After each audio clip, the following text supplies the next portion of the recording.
Պատմաբան Էդուարդ Շաֆարդյանի համար ճանապարհորդելը մանկության երազանք է եղել, շատ է մտածել դրա մասին, բայց նպատակն իրականացնելու համար որևէ ազդակ չի եղել, նա իր մեծ երազանքն իրականություն է դարձրել ամռանը։ Գաղափարը, ինչպես ասացի, վաղուց կար, բայց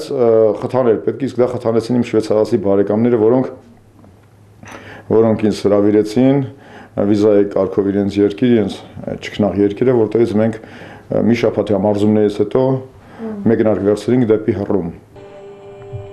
Էդուարդն ու ընկերները ճամփորդությունն սկսել են Շվեյցարիայի Վինթենտուր քաղաքից, հեծանվով ճանապարհորդելու առաջարկը Էդուարդինն է եղել, այս գործում պրոֆեսիոնալ ընկերներն էլ ընդառաջել են նրան։ Ճանապարհորդության աշխարհագրությունը ներառել է ողջ հյուսիսային եւ միջին Իտալիան, 1794 կիլոմետր ճանապարհ նրանք անցել են հեծանիվներով։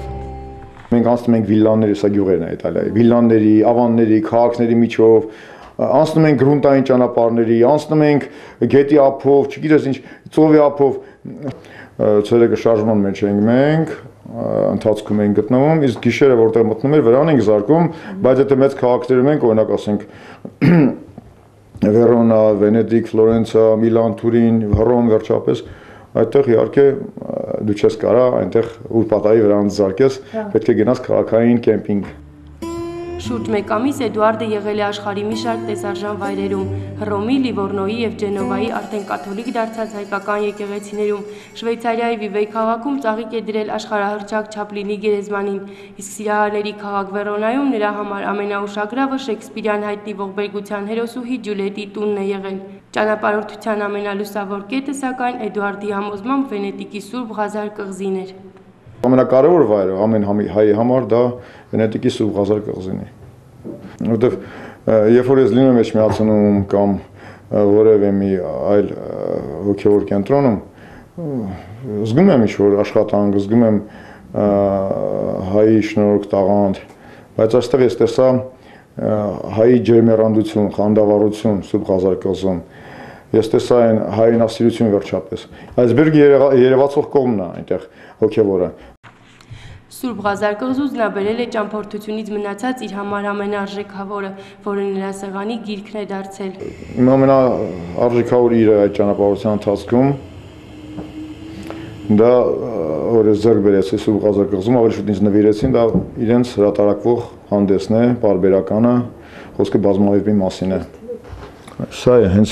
պահինը սեղանի վրա դրացավ բազմավեպն է։ Ճանապարհորդության համար անհրաժեշտ ֆինանսների մասին Էդուարդը ոչինչ չասաց, միայն հավելեց, որ որևէ մեկին չի դիմել։ Համոզ է լինեի մեծապատիմ ուրացկան, դրան էլ է համոզ, բայց ով ձեռը ջերբը կտաներ, ես չեմ դիմել, բայց կարծում եմ, թե ում էլ դիմես պետք է ասես հիվանդներ կան, ավելի լավ նրանց օգնենք, քան թե դու կայֆի գնալու ես, հենց այսպես աշխարհ տեսնելու, ես քեզ ինչ ֆինանսավորեմ, չեմ պատկերացնի, որ ուսուցչին դա անհրաժեշտ է, ասենք ավելի լավ մատաղ սերնդին դաստիարակելու համար սա պետք է։ Էդուարդի կարծիքով ճանապարհորդելու գաղափարը ծվարած է յուրաքանչյուր մարդու մեջ, պարզապես շարժառիթ է պետք, իսկ ամենակարևորը մեծ ցանկությունն է։ Բացարձականորեն ընդունել, թե դա ֆինանսական հետ է կապված, կլինի սխալ։ Լավ, եկեք սենց պատկերացնենք, այսօր շատերը կուզեն, բայց դա չեն կարող իրականացնել։ Այստեղ կանչի խնդիրն է, այդ